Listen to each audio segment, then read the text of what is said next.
All right. What's up, everyone? What's up, Sun fans? What's up, WNBA fans? This is episode 5 of No Shade, a CT Sun podcast.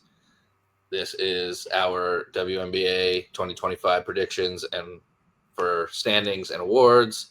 But we got some stuff to take care of first. We got 2 new players that we added. But first, I just wanted to say thank you to everyone that has supported us so far. I just wanted to check in with everyone on where we are as a podcast.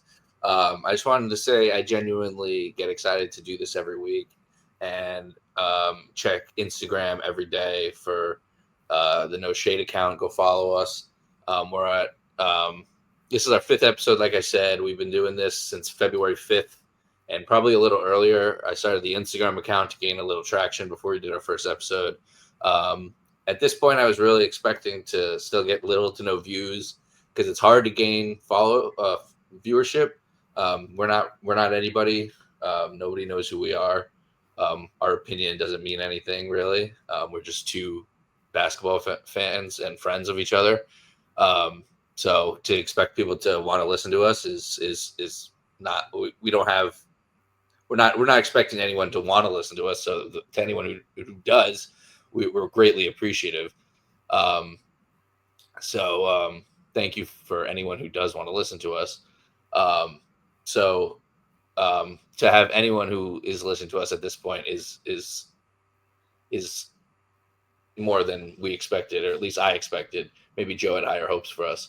But well, we got 77 followers on Instagram. We get great interaction on there. People love to talk to us through DMs and comments. It's great. It's way more than I could have expected.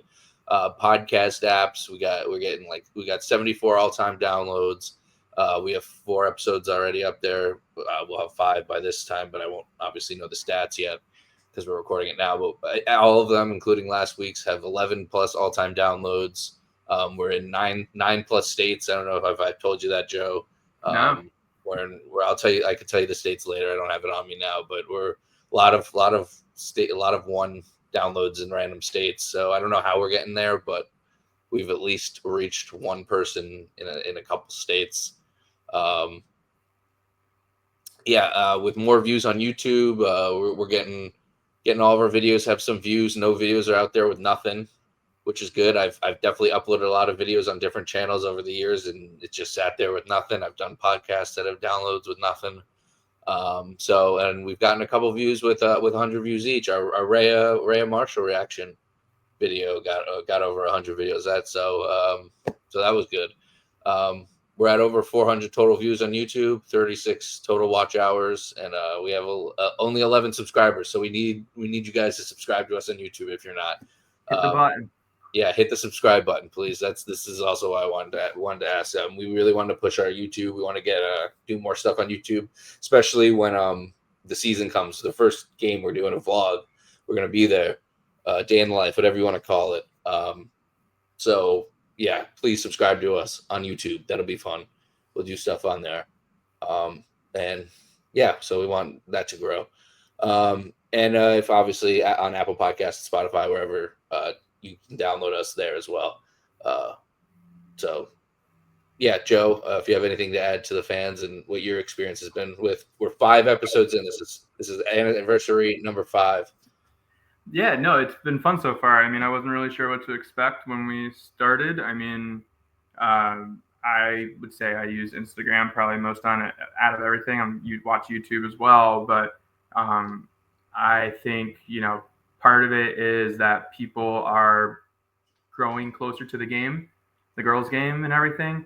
I think there's a big, just based on our interaction so far and, watching our content and some of the feedback we've heard, like there's a market out there for people who want to hear about women's basketball, right? It's not just the CT Sun, specific. I mean, yeah, eventually our season's going to go that way, but like the girls' game is growing. The W is growing. So kind of putting our little polka dot mark on here to see what we can be a part of and hoping to build this community. I think it's a very exciting prospect. I think also too, like, you've done a great job so far of like manning the social media accounts and like trying to engage people on there, and 99% of the time people you're talking to Alex, I'll try to chime in a little bit more on the side from my personal, but I think Alex, you've done a great job of like interacting with people and making people feel welcomed into our community, which is then allowing us to be welcomed into the Sun community. I mean, 5 episodes. I'm just like you. It's fun to prepare this every week. It's a nice little, hey, I'm going upstairs to go record for an hour. I'm excited for it during my normal 9 to 5 work day. Prepping some things, getting ready to go. So hopefully this is first of many little celebrations we're going to have, and hopefully we continue to grow, and the community continues to be welcoming as the season finally gets started. So thank you, everybody. Yeah, and preparing the notes for these are fun too. It's not like homework. It's like fun work. No such thing as homework. Not anymore. We're out of school. Speaking of notes, here are the two we signed the Sun, I should say. We as in the community, but the Sun specifically. They signed 2 summer. What are they called? Summer squad players. Training camp attendees. Summer league players. Training league. Training camp invites. Training camp invites. Thank you. It's Morgan Maly. Don't say Maly. It's Morgan Maly. 6'1" guard from Creighton. She played 5 years, all at Creighton. 3-year starter, getting 28 to 30 minutes a game. This past season, she scored a career best 17 points per game, grabbing 5.7 rebounds, getting almost 2 assists per game. She ended her career with She ended her career with the most games played and most 3-pointers made in Creighton history. She's a second all-time in scoring with over 2,000 points, and 6th in rebounding with over 800. So she's a Creighton legend. She's a sharpshooter. As both of these signings were a sharpshooter. They're kind of similar players. But what do you got on Morgan Maly? Yeah, same thing. A couple things that really stood out was that almost 43% from 3-point range. I mean, and we're talking volume. Like even last year, she was 76 of 178. Like she got the shots up, and she hit a very, very high clip of them. And then also something that stood out was her free throw shooting. She was 90% free throw shooter. Seems like, I watched a little film on her, so it's hard to, when you're not expecting to watch film on somebody during the season. Can't remember watching a Creighton game this year, maybe once when UConn was playing them, but I wasn't processing anybody on the Creighton side. But it seems on paper, knockdown shooter, strong guard. Obviously she has experience playing as much as she did in college, starting as much as she did. We'll talk about the other signing as well, but it seems like with these 2 players, they were looking for a very specific role. And, you bring in 2 similar attributes in players, have them duke it out and see if there's a roster spot for one of them. Yeah, I was watching a video where a coach called her a unicorn, and they said she's just creating shots for somebody at her size. But I was like, she's 6'1". She's not like extra small or extra large. Like 6'1" guards can create their own shot. Just found it funny. But yeah. We also got Madison Hayes. She's 6 foot. She's a 6-foot guard from NC State. 4 years there after 1 year at Mississippi State. Scored her best 10.9 points per game this past season, and her best 7.1 rebounds per game. She shot a best 42.7% from 3 last season, and was teammates with Sinai Rivers. Yeah, same thing here. It was nice to see a teammate of Naya's coming out here, getting a chance. So, there's already a little rapport right there. NC State had a lot of very good guards. I watched film on her this week. It seemed like she was an undersized forward. I know it says guard. She played a lot like in the middle against zones, making decisions, attacking the rim. But then, a lot of her film was knockdown shooting.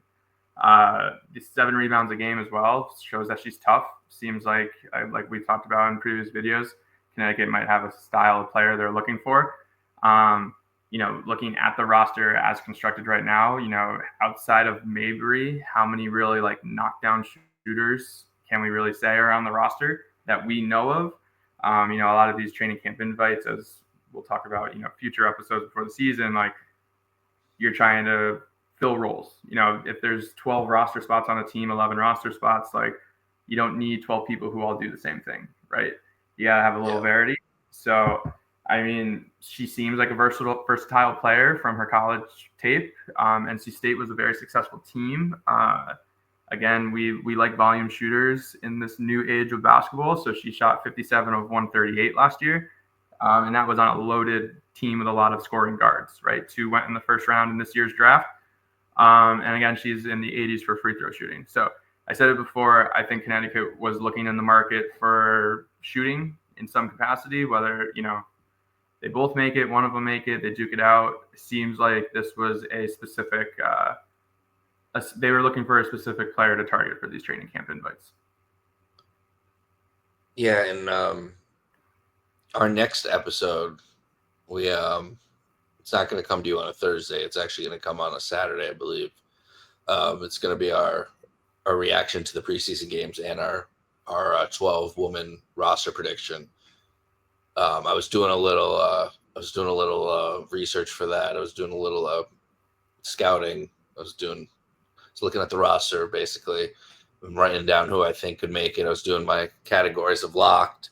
It was like, let me read it to you. It was my categories for this is like it was like locks, almost guaranteed. My picks to make it. Wouldn't be surprised if they make it. Like who's left. It's just like so hard for like these these women to just like come in now and like make the team with like the summer league that writes off half a summer to like. It's gonna be interesting to see. How many women are on the roster right now? 24? There's 21 players. So you're cutting somewhere between 9 or 10 people.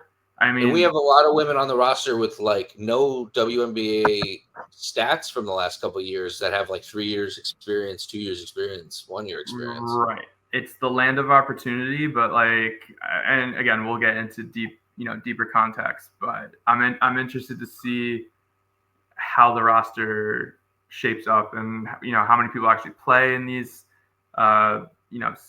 preseason games. Is it, are all 21 players playing because you're getting a look at them, or are 15 players playing and there's already 6 that are just going to be either practice players or, have nothing to do with the team. Like, I don't know how it works because it's the first season that we're actually picking up. Yeah, I wonder if they're going to play the starters or they're going to it's going to be tryout games.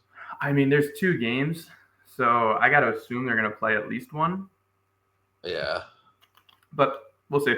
Don't want to get too hung up on it now. I'm sure we could talk into hour tonight about the stuff we've already started looking at, but yeah, true. So yeah, that's next week. Yeah, everything comes quick in the WNBA. We had the off season, and it felt like we had so much time in between our off season episode and the draft, and then it just came right up. And then now that the draft happened, it's like boom, boom, boom. We have two episodes that we had to fill, and I was like, well, we have to do off season predictions, and then our preseason episode, or preseason game reaction / roster predictions. So there's no time for anything else. No, it comes quick. All right, so we'll go. So we have our entire preseason standing, or our entire season standings for the season for the 2025 WNBA season. We'll go 13th place to first place. Then we'll give you our Rookie of the Year, Most Improved Player of the Year, Coach of the Year, 6th Player of the Year, and MVP. Then we'll give you all the playoffs. Joe, you want to start us off with who you have for 13th place? Yeah, so 13th place. I don't think this should surprise anybody. I've seen some reports where people are like, hey, maybe they'll make the playoffs this year and surprise somebody. I do not think this team had a very good expansion draft. I don't think that favored this team in any way, shape, or form. I think the draft, they took some chances on some people that, weren't super high on the board, and then another one where they were super high on the board and they dropped. Very interested to see what they do this season, but just based on the talent this year and kind of going through the process, I have the Golden State Valkyries as my 13th seed. Yeah, I agree with you there. And I also did record. It kind of helped me place these teams along the way, so I might as well share them. I don't love how some of the teams came out with them, so I'm gonna talk about that. for some of them, but I have the Golden State Valkyrie as well. Valkyries, excuse me. The Golden State Valkyries at 5-35. Like Joe said, I'm going to be a little harsher. I don't think they struck gold, silver, or bronze in the expansion draft. Tiffany Hayes is leading the way with points per game with 9.5 last season. Monique Billings with the rebounds per game at 6.6, and Julie Van Loo at a 6-point game at 4.3. So those are those who they got in the expansion draft. That's who they're leading the way. And then I have a different outlook with you in the draft. I think they absolutely crushed the draft this year. But like I said, Yusei Site, I think, was a phenomenal pick, but isn't going to impact wins this year. And Cheyenne Sellers could impact wins, but probably won't due to the injury right now. But I think this is an A-plus draft that will set them up brilliantly in the future if they can capitalize with free agency in future drafts. But this will not be a fun season to watch. Yeah, it kind of stinks because you'd hope that with an expansion team, as you're building the league and you're gaining more roster spots. I just I'm like Kate Martin's like their biggest star that they picked up in the expansion draft, other than Tiffany Hayes. Like it's just not a lot of star power. I mean, it's always interested to see what role players, because all of these players were role players on their previous team. So it's always interesting to see, if any of these players are going to show that they are bigger than their role. This is the opportunity to do it. I don't think they did well in the draft for this year. I agree with you. Down the road, these players could develop. They could turn into people. It's just this year, I think, and I think it's the Valkyries' plan that they weren't trying to be a championship contender year one. So 13th seed, but theoretically, there should be bright days ahead, whether it's next year or the following year after that for this team. All right. In 12th, I have the Washington Mystics at 9-31. Even with Aaliyah Edwards taking a step up, which I expect her to take a big step up this year. Hint, hint. Later, we'll talk about that. This team has no real star power.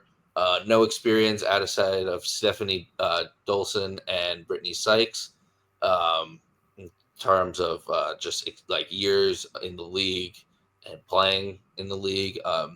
This season will be all about the three rookies playing with Aaliyah Edwards. The three rookies, obviously, they drafted in the first round: Kiki, Georgia, and Sonia. And in this league, I don't think you are succeeding that much if you're relying on that many rookies. It's just you need veterans in this league, I think. You need star power, especially with how this offseason, and we'll talk about it with the teams I have much higher above them, how they improved, and how they got how they shaped, how more of them shaped together. A lot of teams got way better, and I don't think these three rookies, if they all are starting, which I assume if they're not, they're going to still all play a lot of minutes. I just don't think it's going to get a lot of wins. 9-31, 12 plays. Yep, nope, same boat. I had Washington as my 12th seed as well. I think you hit the nail on the hammer on the nail. There we go. Hammer on the nail. Relying on three very young players with, nail on the head. Experience. Hammer on the nail. Hit the nail on the head. Whatever. Anyway, you understood what I meant. These having to rely on three rookies for bulk minutes, you never know how it's going to go. I mean, this is a team that could very well struggle in the beginning of the year, and then as the season goes on, you'll see minor improvements. They do have a loaded front court with Austin and Aaliyah Edwards, so I don't know if all three rookies are going to start. I mean, Kiki might be better than Aaliyah and Austin right now, but I don't see them not starting to start the year. This could be a surprise team. I'm not going to write them off just yet, but their roster just doesn't seem complete, right? Not have enough talent just to compete to get up to the playoff spot. But if you tell me that they're going to end up in a 10 seed by the end of the year, wouldn't be surprised. I just don't see it happening today. All right, who you got for 11 seed? The 11 seed is going to be the CT Sun. I think it's as much as I want to be optimistic, looking at some of these other teams that are going to be ahead in the standings, I don't know what to expect. I think we have pieces that are professional pieces, and we have now some young, exciting pieces. Now, I will say teams 11 through 7 on my board could very well interchange with each other. I think a lot of these teams at the bottom are going to be bunched together. I don't think the difference between 11 and even 9 is probably going to be that much. Like I said, just based on looking at teams who might take a step forward and teams that might take a step back, I don't see any of the playoff teams from last year taking that drastic of a step back to where the Sun could jump any ground. But again, Maly, we don't know her question marks. Is she going to make it through the whole season? We don't know what the rookies are going to give us right away. Tina Charles, aging veteran, what's her status going to be all season long? There's just too many question marks to have them higher on my board right now. I just want to say, you were feeling the hype draft night. They were hyping them up. They were like, "Oh, Connecticut could be a playoff team," and I was like, "What are we talking about?" And you were like, "I don't know, man. Maybe they could be a playoff team." I was drinking the Kool-Aid draft night, and you have them lower than I do. I have number 11, Chicago Sky, 12 and 28. I don't see much offense coming from them. Anyone outside of Atkins and Reese. I think this team will have to rely on both.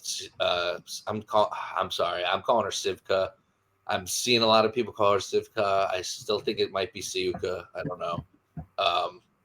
But her and Haley Van Lith too much to succeed right away. Like I'm saying, they're going to rely on the rookies too much. And Reese, who's a second-year player, who is an all-star, who is good. But I just think they're too young to win too many games. And this league is too good. This year is going to be fun. This is going to be a wild year at the top of the league. I can't wait to talk about it. But we're still on 11. But I have Chicago. You got Connecticut. And I think 10 is might be the opposite. Who you got? Or is it my turn or is it your turn? I can go again because I think it's the same team. So yeah, who you got at 10?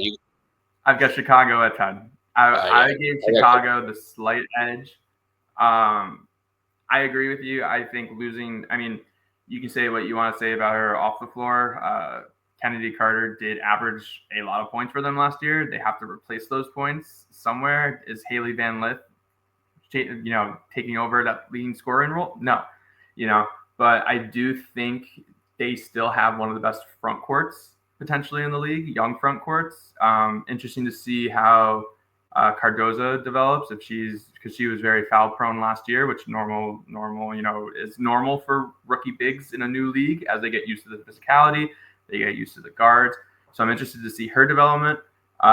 You talk about most improved player. I think there might be a most improved player sitting in Chicago. We'll see if that's the case. But yeah, I think this is close. I don't think I'm saying that Chicago is going to be 5 games better than the Sun today. I think they'll be one of the 4 teams in the mix for that 8th seed. But Chicago's at my 10. Yeah, I had Chicago at 12 and 28. I have Connecticut at the 10 seed at 13 and 27. I think this team will they'll get going late and move up in the standings. But I think this season will be about how the team develops and how the rookies look. Hopefully Mabrey sees a bright future and stays and wants to be a part of it. Shout out to Nisa Morrow. I'm wearing the LSU. I know it's a football shirt, but it's still an LSU shirt. 10th place is our ceiling, and that's where I put us. Can't wait to watch those 13 wins though. Cannot wait. Hopefully we win the lottery too. right? It's the lottery is just the missed teams. It's like the NBA. Yeah, I think it's the 4 teams now that didn't make the playoffs get the top. Yeah, so let's come in Odds. 10th, be the best team that didn't make the playoffs, and win the lottery, and then get Olivia Miles or somebody. I was gonna say, give me a name if you had someone. I was thinking Lauren Betts from UCLA. Yeah, anybody or Floja. That's true. I forgot about Floja. Yeah, she's Team probably her the up best. with Anissa Morrow. Little reunion. All right, for number 9. You're up. This would be the first team out of the playoffs. Yes. My mistake. So, I have 15 and 25. I have the Dallas Wings. All right. So, I think Dallas will be rocking all season. I think the fan base will be packing that place out. The game against Caitlin Clark and the Fever already is in American Airlines Arena. Tickets are expensive. Paige and Arike Gumbawale will be great all season. They're going to be making a lot of shots, but they're still missing a lot of pieces. I feel like they have too many rookies they're relying on still. I love the addition of DJ Carrington. Obviously, their big 3 with Arike, Paige, and her. But we've talked about it. Their roster construction is strange with their guards. They got like 7 of them. It's just like a lot of like rookie guards and like second-year guards. Like they can't all play. They can't all make the team. I don't know. I feel like their ceiling is 9, and I feel like they're going to hit it. They're just more talented than the rest of these teams with their big 3. I don't disagree with you, but I do disagree with you. I have as my 9 seed just missing the playoffs.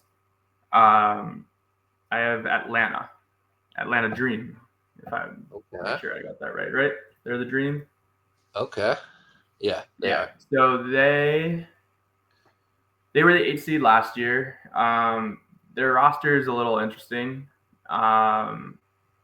They signed both Brittany Griner and Brianna Jones in the offseason. They still have Ryan Howard. They still have Alicia Gray. Like the talent's there. I don't know though. I don't know what their depth's going to be. Just kind of watching some of their games, it seemed like they were very hot or cold. If they were shooting it well, then they were winning, and if they were bricking a lot of shots, wasn't going in.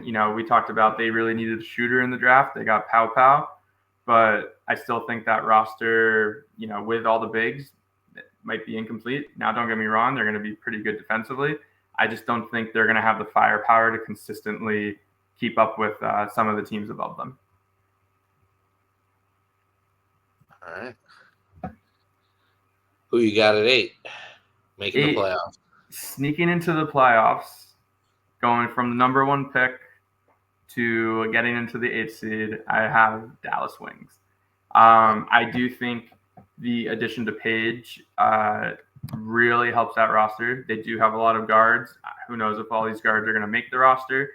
I just think a backcourt with Arike and Paige is already one of the top backcourts in the league.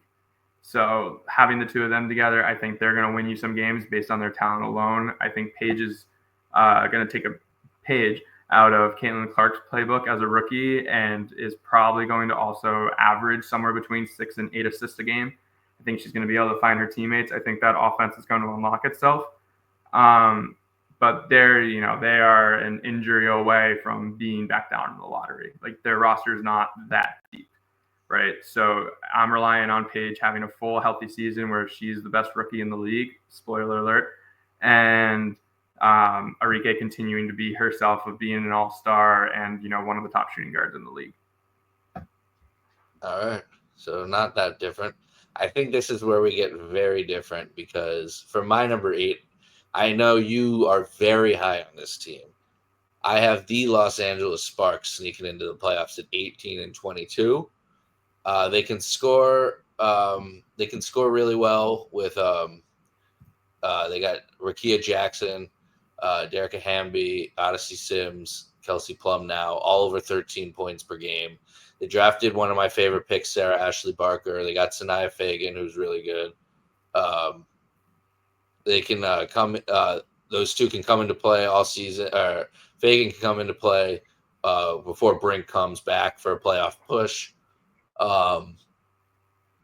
So I do think that they'll be around the 7-8 seed all season, and I think that they'll do enough to stay in and get the 8 seed. But I just don't think they're there. I just think every other team is more talented. It's really what it comes down to, and I'm going to say that a lot for these next 4 or 5 teams. I just think it just gets more talented and more talented and more talented, because I think all these teams are very good. I really do. And that's why I hate these records. I just had to make them worse and worse. Yeah, I really like a lot of these teams. No, I like it. I think the lottery was a lot easier than picking where we were going to put the playoff teams. I think we both ran into the same situation. Now, for behind the scenes for viewers, Alex and I don't talk about what teams we selected before. We are hearing this for the first time. He's hearing mine. I'm hearing his. So we don't do any collaboration on this. Yeah, every time we do something like this, we pick something or we don't tell each other. So we get reactions and we get to talk about it. Yeah, on screen for the first time. So 7. I'll go next because I have at 19 and 21. I have who I was high on, but I again could only put them at 7. The Atlanta Dream. Although most of it comes from the bigs, they should have enough scoring to keep them in the top 8. 10 points per game scoring from Jordan Canada, Ryan Howard, Alyssa Gray, Brianna Jones, and Brittany Griner, along with drafting an absolute steal of Tahina Pau. There was their only draft pick or one of their only draft picks, and it was late, and they got Pau. I think she's going to either come off the bench. I assume she's coming off the bench, and she's going to drain threes for them when they have so much awareness down low. I think that was a great pick for them. But again, there's just so much more. Like there's 6 teams that are just way more talented than them, and this is just their ceiling. But I'm high on them. I think their future's bright. But again, they are weirdly rostered. Like they're the way they're rostered is very weird. But drafting Pau is a great way to start on making it less weird. Yeah, no, I mean, I don't disagree with you. I know I had Atlanta as 9, but like they're right in the mix. Like I agree, their roster should be on paper good enough to win games, but it's just a matter of how many games and whether or not they compete with some of the heavyweights, in front of them. My seven, and I know this is probably gonna. You know what? I've been so back and forth with this. This is probably 7 and 6 were probably my 2 hardest picks because my heart is telling me. My 6 is the one that's probably gonna sound the craziest. But you go. My 7. I almost want to put them both at 6.5 because I bet you, I want them to find a way to like tie in the record so I look really smart. So I was back and forth between Seattle and the Sparks as my 6 and 7. Right, we'll do a double pick here. So I ended up writing down Seattle as my 7th, and now looking at it for 20. How long have we been doing this? 30 minutes. I'm putting the Sparks at 7. I think everything you said is correct. I think the Sparks season, and they'll win games. I think the addition of Plum is huge. She's a pick and roll monster, and they have the talent to run pick and rolls for days, whether it's guard to guard or guard to big. You have to respect Kelsey Plum. I mean, even though she wasn't averaging close to 20 last year, she still averaged 17, 18 points a game. I think she's going to be an alpha on this team who needed an alpha with a bunch of young players. But their season and their ceiling, I do think, is based off of what Cameron Brink looks like when she comes back. If she's that defensive stopper in that middle and she can move and she can give you, 8 points, 8 rebounds, and 2 blocks a game, like they're going to be a very good team. If she comes back and she's not fully herself this season, that's going to limit them. I think Sonia Fagan was a really good pick for them as a defensive forward. She's a little undersized for center in the league, but I think her toughness is going to be appreciated right away. So I have the Sparks at 7, and then jumping right into 6, I have Seattle. I think Seattle's roster is a playoff roster. I think they're right in the middle. I think they were the 4 or 5 seed last year. They were the 5 seed last year. I think a couple teams got better than them. As we'll talk about as we start reaching to the top half of the playoff bracket, I think teams got better than them, and they're just going to get pushed down. I still, as much as I know you love the Malonga pick, I think that pick is a future pick. I don't see her having a impact this season where it's like Wemby. I don't see her averaging 15, 20 points a game and 8 rebounds. I don't think she's going to play enough, especially in the beginning of the year, to have that, sudden impact. Mm-hmm. And the rest of that roster, I mean, you lose someone like Jewel Lloyd, who was a go-to A scorer for them. That's going to take time to replace as well. You're not going to replace her production with one person. That's going to have to be a team effort. So Seattle, and it's like you said, the league is just good. The league is good. So I got Seattle in my 6.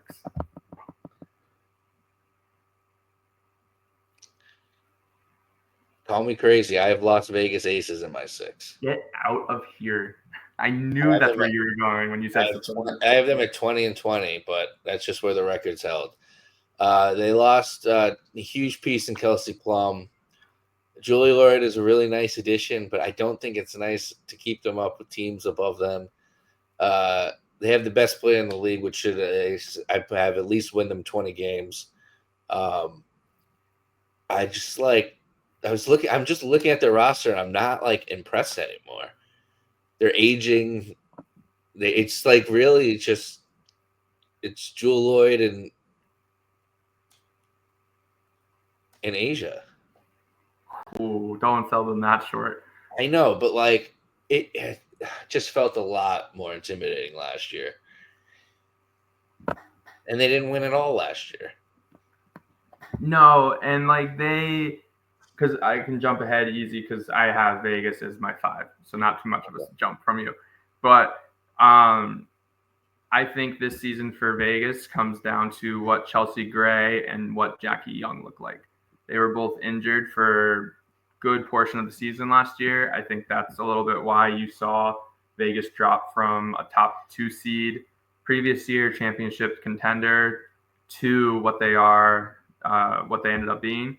I think Plum is probably still the better player today than Jewel Lloyd, but I think Jewel Lloyd is what they actually needed more so. They, someone who can score, someone who can get to them a tough basket, just gives them another scoring option. Maybe she's a better defender, you can say, than Kelsey Plum just because of her size and strength. Vegas, it's still weird because I think the 4 teams in front of them are probably going to be better on the paper, but you have the perennial MVP in Asia Wilson. You have the Hall of Fame coach in Becky Hammon. If she were to stop coaching today, like the pieces are there. The window could be closing. Could they end up somewhere in the top 3? Without a doubt they could. But I think the window is starting to slowly close on Vegas. Yeah, as and I think today. Yeah, and I think it's gonna be a reality check this season when they get the 6 seed. For my 5 seed, again, you might call me crazy. I have the Minnesota Lynx, 22-18. They're basically running it back without Hines Allen, which is a pretty big piece. I just think a lot of teams again got way better and they stayed the same. The experience might come in handy come playoff time, but the grind of the season might have them just getting less wins this year than prior seasons. Just relying on Collier and oh my God, what's it? Courtney Williams. But like they're still a great team. I just think a lot of teams are going to play harder and play Like they again had the grind of the full playoffs. Collier had an unbelievable, unrivaled season. Like she's probably exhausted. I just think there's going to be like 4 teams that play harder and like can grind out more wins. That one's surprising to me, and you'll know why in about 15 minutes. Wow. You're on 4? This is my 4 seed now. So coming with my 4 seed is going to be the Phoenix Mercury. I think they made very good acquisitions this offseason, losing Diana Taurasi. Obviously, it's a perennial pro. That's going to open up things on the roster, different roles for people. I think the Sophie Cunningham loss, it might hurt them a little more than they think. She's just a very good role player, off-ball shooter, defender. But adding Alyssa Thomas, she's one of the best players in the league. I got to think, just ripping off names off the top of my head, she's a top 5 player in the league when completely healthy, and everything she does. The points don't always show, but she fills up the stats. She's one of the best defenders in the league, always almost leading the league in assists, if not number 2. I would assume they're going to play same style of basketball with her as the centerpiece and making everyone around her better. I just think, 4 is a good slot for them because I do think they're going to have a little bit of a learning curve in the beginning of the season. But that roster is still very good, even with some of the losses like Griner and Taurasi. Yeah, I'm surprised you have the Mercury as high as I do. I was really high on them. I have them as 4 as well at 24 and 16s. Savali, Cooper, and AT as big 3 is pretty incredible. Depth could be an issue, but AT is someone who plays like all game. So you don't have to worry with her. I just think they're gonna be a team that grinds all game and all season and puts up just win after win. So yeah, it's not really any more I really need to say about that. Not too much more in depth. They're just gonna grind out a lot of wins. I completely forgot they picked up Savali as well. That's that name. I had to go check the roster. I knew there was another name that I couldn't remember. So you're returning. You've got Copper. You've got Copper's back as a full, healthy.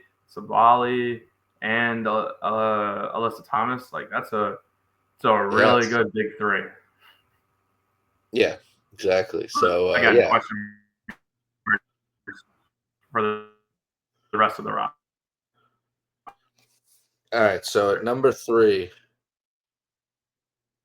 I have a team you already named. I have the Seattle Storm at 25 and 15. 23 here? Yep. Don't know if we just had a little technical difficulty. Oh, are you good? Yeah, you just kind of. Did I just go out? Did you go? You just went out. Can you hear me? Yeah. Can you hear me? I went out. Can you hear me? Yeah, I'm good. I can hear you. Yeah, I can hear you.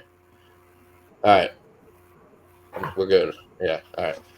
I'm going with the Seattle Storm. So you're at 3.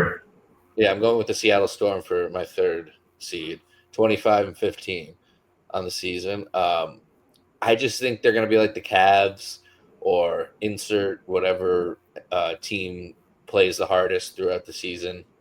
They're not going to get the 1 seed, obviously, or the 2 seed, but I think they're going to be that team that hadn't won the championship the year before, hadn't gotten to where they really thought they could have the year before, and comes out pretty hard the next year and wins a lot of regular season games. Agumake, Skylar Diggins-Smith, they're going to be good scorers. They have Ezzy Magabor and Malonga coming off the bench. I think it's going to play a bigger role than you think. She's not going to get big minutes, but I think she's going to get big results in her probably 10, 13 minutes a game. Get a bunch of blocks, a bunch of points, a bunch of rebounds. I think they're a well-run team, and they know the game plan, and I think they're gonna outplay teams, and they're gonna out-hustle teams. And that's Seattle Storm basketball, I guess. To sum it up, that's what I think Seattle Storm basketball will be: 25 and 15 and 3 seed. Who you got?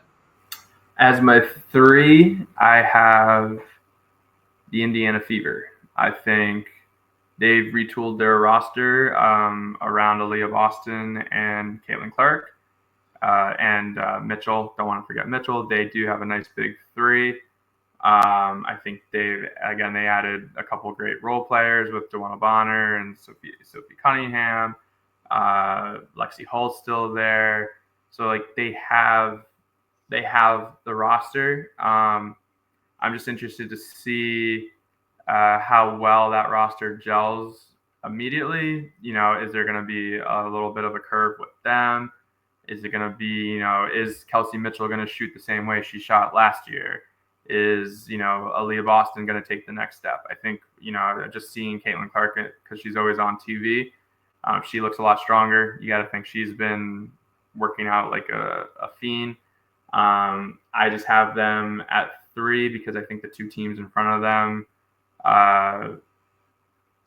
just might be better than them today. But as the season goes on, things can change. So I have the top 3 as like pretty close. I think it's a 3-team race to get to the finals, and then everyone after that's kind of cashing out after the playoffs. All right. Who do you have for number 2? Number 2, I have the Liberty. Championship team last year. I don't believe that they're going to have a championship hangover. They probably have the best duo in the league with Ionescu and Brianna Stewart. And I won't even say probably, they do have the best duo in the league. I think everyone around them fits their role great. They lost a couple people, whether it was from the expansion draft or just, free agents. You can't pay everybody like you used to, but they're just so talented. I mean, Brianna Stewart, I'd take her, if she's not the best player in the league, she's number 2 right now. So having them as 2 seed, I think, where I see them. So at 2, I have the Indiana Fever. 27-13. I think that the growth is undeniable. Kelsey Mitchell, Natasha Howard, Aaliyah Boston, Caitlin Clark, Joanna Bonner, all 14-plus point scorers a game last year. Going to be damn near impossible to stop the offense. You can't just double Caitlin Clark. The defense are going to have kind of nightmares game planning for them. I think that my team I have at number 1 is probably going to be one of the only teams that can consistently beat them. I have 13 losses for them, so not impossible, but going to be hard. Like DeWanna Bonner has games where she goes silent. That'll happen. Caitlin Clark is not perfect, but she's close. She's close to having a very good scorecard. Stat sheet every game. Boston too. Like Kelsey Mitchell, like you said, you got to see if she can repeat last year. But and they got a great coach in Steph White. So, I can't see them being number 1, but it's hard to see them dropping past 2 to me. Yeah, I think I completely forgot, your assessment with Stephanie White. Like, that is a huge coaching upgrade for them. Their coach last year couldn't even tell you her name. There were many times that, Caitlin was on TV and you're watching and you're sitting there going, run something different, do something different. And she would just run up and down the sideline. And I'm sure she was coaching, obviously, but it kind of seemed like the players didn't respect her. Stephanie White is someone who's going to command respect right away. And, obviously we've seen with the Sun over the last couple of years, like, she's one of the top coaches in the league. So that's no small feat there. Again, you can probably switch my 2 and 3 between the Liberty and the Fever, and like, it wouldn't surprise me either way. But yeah, I guess what's going to surprise you is when the Minnesota Lynx end up as the number 1 seed in the WNBA. I just think I'm a huge Collier fan. I think she's always been the bridesmaid, never the bride is the expression, right? Like, yeah, I mean, I agree with you, but I mean, she can't do it alone. I think this year is like, this is her league and she's going to take over. I think everyone's going to be talking about Caitlin Clark. Everyone's going to be talking about the Liberty. And I think Collier is going to be like, do not forget about me. Like, I'm here, and like I almost won the championship last year if it wasn't for a couple big shots. I think she had last year, and it didn't happen, and then Unrival happened, and she's like, "Well, I got this." There's no way she's satisfied. Like no, her but leading like that team, like that's no, gonna but be like her. I don't think the WNBA script is gonna be like, well, Collier's gonna get her moment. It's just not. The WNBA script. The WNBA script is gonna be the Caitlin Clark is on TV. How many games are in a season before I it's just that? like 52 but games. The Fever are too good, and my number one team, the Liberty at 30-10, are too damn good. They're running it back with the same team plus Natasha Cloud. This team improved, and they just won a championship. The record might dip if they have a little hangover, whatever. They still are going to win 30 games. They're going to win the league, the regular season. We'll get to the playoffs. They very well could. They very well could. And, you know, who knows if they're coming off the championship and they're going to rest some people or not play any somebody extra minutes one night or blow out some teams or take, like, you know what I mean? Like, they're a team that's geared for playoffs. They don't care about having the one seed. They might, but, like, they know they don't need the one seed. They don't need the one seed to win a championship. I don't know. You really want to go play in Indiana? The game would get moved to an NBA arena, I'll tell you that much.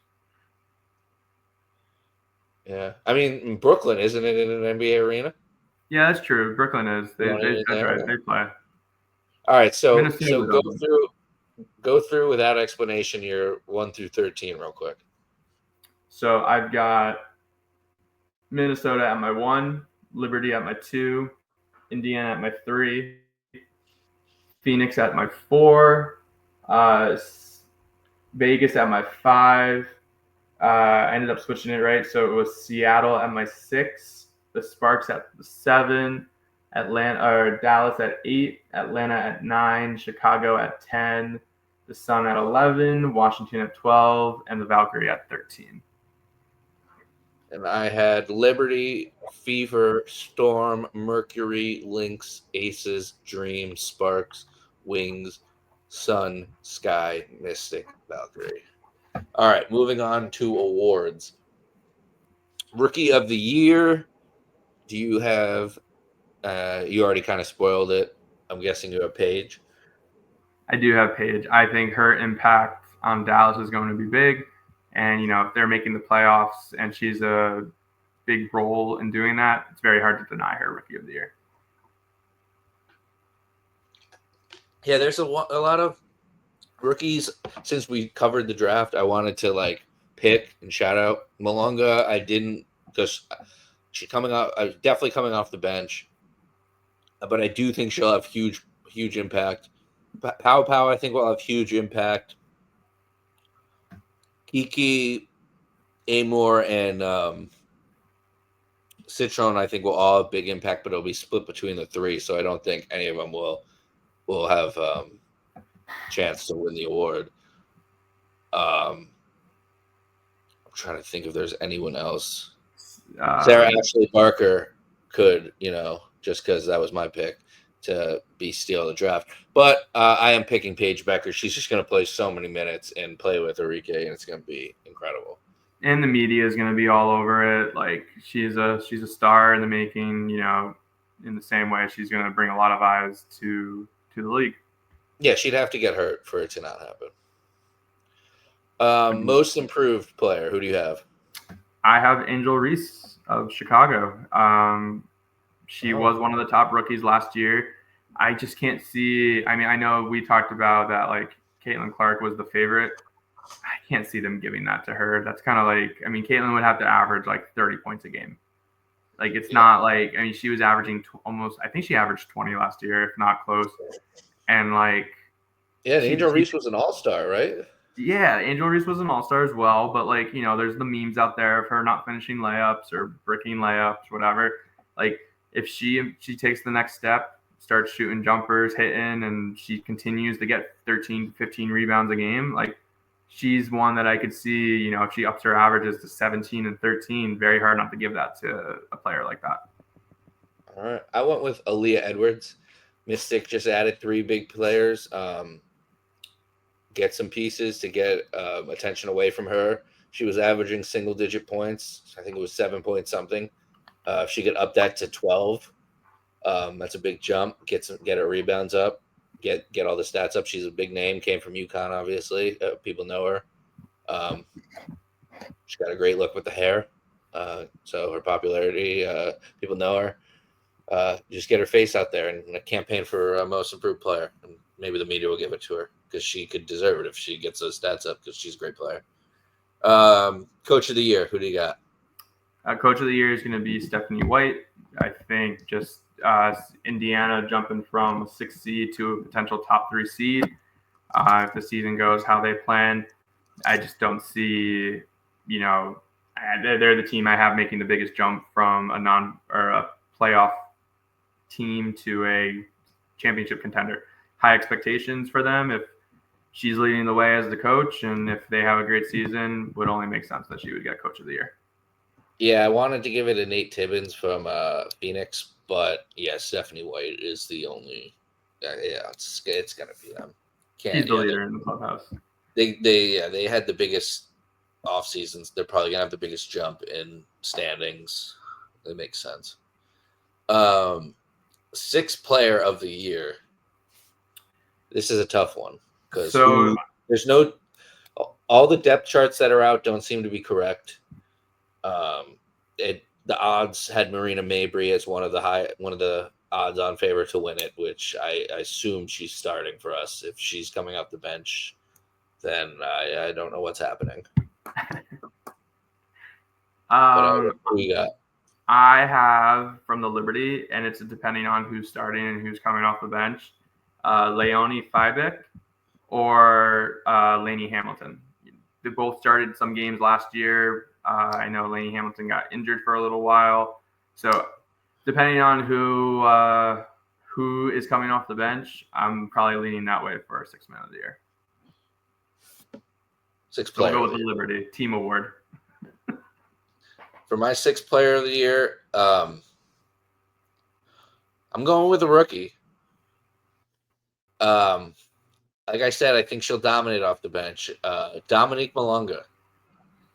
I just wanted to highlight her one more time. I think she will come off the bench for Ezzy Magbar, and I think she's going to play very well. I think her minutes will grow, and I think her star will shine. Again, she's not going to win any award for Rookie of the Year because Paige will be dominating with 30 minutes a game, while Dom will probably get 10 to 12. But I could see her impressing so much that she wins 6th player of the year, or at least gets votes for it or hype for it, and I could be like, see, I said that. So last but not least for awards, we got MVP. Joe, you had the Minnesota Lynx. Wait, before we do MVP. Yeah. Wait, before MVP. What about Defensive Player of the Year? I didn't do that one. I didn't. I just thought about it now. Yeah, I just figured it was too tough to come up with one. I wouldn't know who to do for the NBA or the WNBA.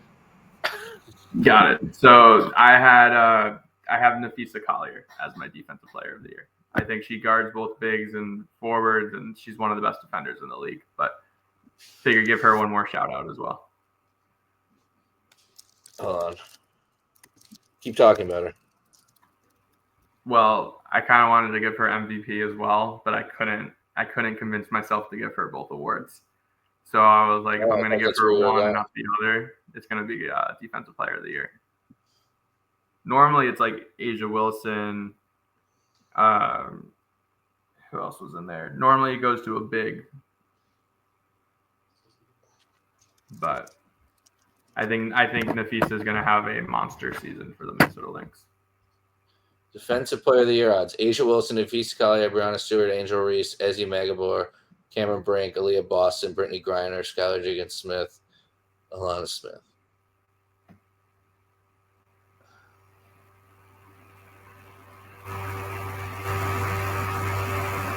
He's thinking. Yeah, I will go with looking at my standings.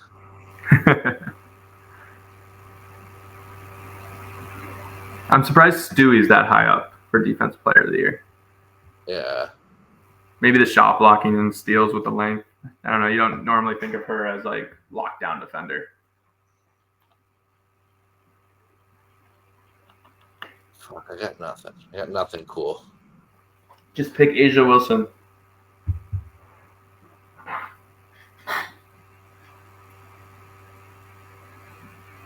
Yeah, I guess. Asia Wilson, lock it in. Oh, there it is. That's a great pick. Yeah. I got to give her something, right? She's the best player alive. Say again? She's the best player alive. I got to give her something. That's true. It'd be surprising if they don't. And the MVP, something. Joe, you're not giving it to your number one seed's best player. I am not giving it to the number one seed's best player. I am going with the media pick. Oh, you're giving it to Caitlin Clark? Caitlin Clark is going to win MVP. If they end up as a top 2 seed, they're going to be on TV almost every game. She's going to be talked about every time she throws a tantrum and gets a technical foul. Every time she high fives a teammate. Is she gonna have the best stats?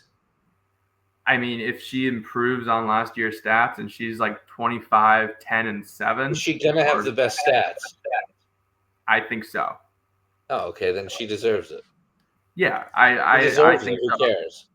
I'm just saying, the MVP in the NBA and WNBA follows it.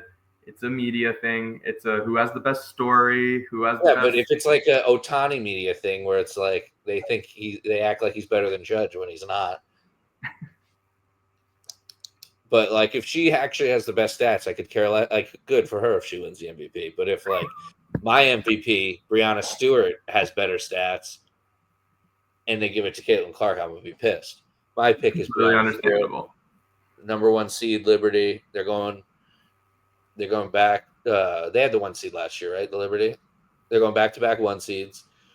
She's going to win the MVP this year. She's going to be dominant just like she was in college for 4 years. And she's going to roll into the playoffs with an MVP. All right, Joe. Who is your let's go through your playoffs first, and then we'll go through my playoffs first. So who is your 1 seed and your 8 seed? So my 1 and my 8 is Minnesota versus Dallas. Minnesota wins that comfortably. All right. And 2? 2 seed versus the 7 is the Liberty. Oh, do they win? They win in 2 games. Is that what you're saying? Yeah, I think comfortably so. In 2. Yeah. All right. 2 seed. 2 seed is the Liberty versus the Sparks. The Liberty are going to beat them in 2. I think both games, one game is like super competitive, and then the other game is like New York just like blows them out of the water. Sounds right.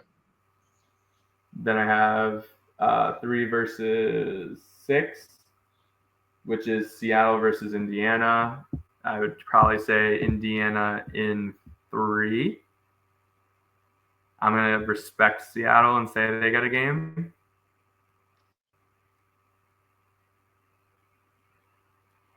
Because none of the first 2 seeds get a bye, right? There's no byes in the playoffs. No.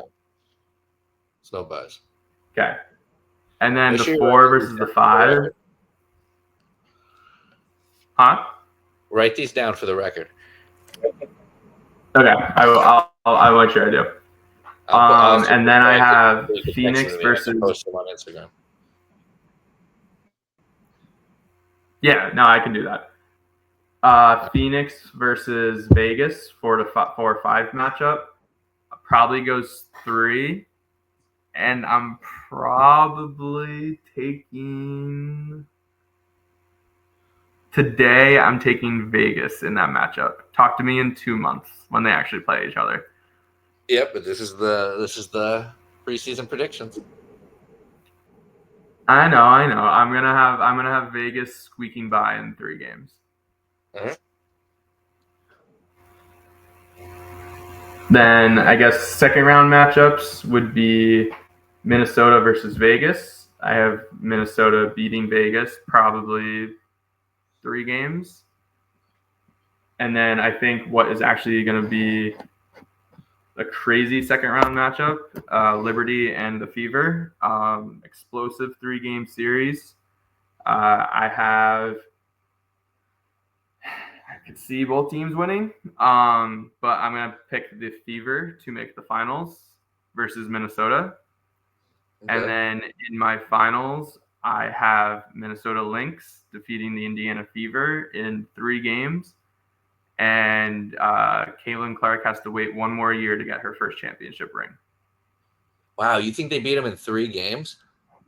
Oh, wait. No, right. The finals is 5. My fault. Yeah, the last 2 rounds are 5. Last 2 rounds are 5. My fault. No, I was going to say a sweep is nuts. They are not sweeping them. That series goes 5. So I have so for the second round then Minnesota and Phoenix, that one probably goes 4.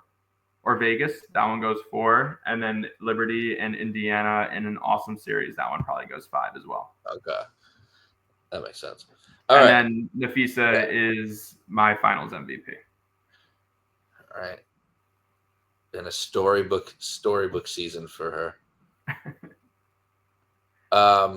So I have the Liberty as the 1 seed versus the Sparks as the 8 seed. I have the Liberty beating them in 2 games. I have the Fever as the 2, going over the Dream in 2. I have the Storm as the 3 seed, going over the Aces as the 6 seed in 3 games. And the Lynx going over the Mercury in an upset. The Lynx were the 5 over the 4. The experience gets them there. And that goes 3 games.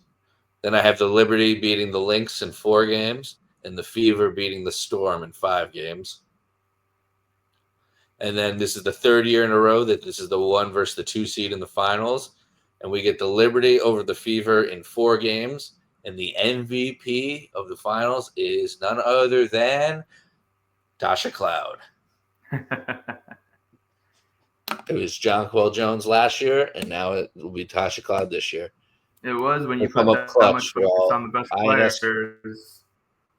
Yeah, Ionescu will be bricking threes. Brianna Stewart will be covered like crazy. Jones will be covered like crazy because of last year, and Tasha Cloud will just be hitting mid-range shots and dishing like crazy, and she'll be a huge piece, and it'll be all because of Connecticut Sun. It always comes back to us at the end of the day. Yes, it's all because of us. I really didn't think this would go an hour, but we are over an hour. I'm glad we're good. We got content. Yeah, I'm glad we got vastly different standings and different playoffs. You'll in a few days I'll post this on Instagram and you guys can vote who had a better predictions. Just like the draft. It didn't go over so well last time, with good reason too when it came to the draft. Yeah, I don't think the only vote I had. Well, actually, I had 2 votes. One of them was our buddy who felt bad for me and voted, and then took my vote away. And then the other vote was me, and when I was the only vote, I took myself away. So it was a clean sweep for your draft. And then I got the first 5 picks right, and you got 1 pick right. All right, I can't believe. So next week will be, like we said, the. No, I think I lied straight to your face. Next week is the over/under episode, and then 2 weeks is the pregame episode. Yeah, because I don't think the preseason starts until the first week in May. It's the 4th and the 9th. Yeah, it's the 4th and the 9th. I forgot what I think today was the 23rd, not the 30th. All right. Yep. So next week we got the over-under episode. So ignore what I said before. But the week after that is the preseason games, and then the roster predictions. So we have the over-under episode will be fun. That'll be another prediction type episode. You guys can play along with us, and if we sign anybody else, we'll talk about it, or cut anybody or whatever. We'll talk about it. Any news that breaks. Big news. Did you see before we go? Mabry did a TikTok with the rookies. Oh yeah, Jordan Steakhouse. Feeling the good vibes there. So everyone keep their stage going with the positive energy. That Mabry stays happy. Yeah, she likes the rookies. It's going well. It's going well. Good job, Morgan Tuck and Mezion for keeping the good vibes going and getting her to be happy. Hopefully. All right. Anything else you got? No, I think it's about time to go start sweating for my Houston Rockets tonight. Down 0-1, so hopefully a little better shooting night tonight for them and can tie the series. Because if they're down 0-2 going to Golden State, not feeling great about it. Yeah, good luck. You were talking about how Golden State was overrated, and no one was talking about your Rockets too. So hopefully that doesn't backfire.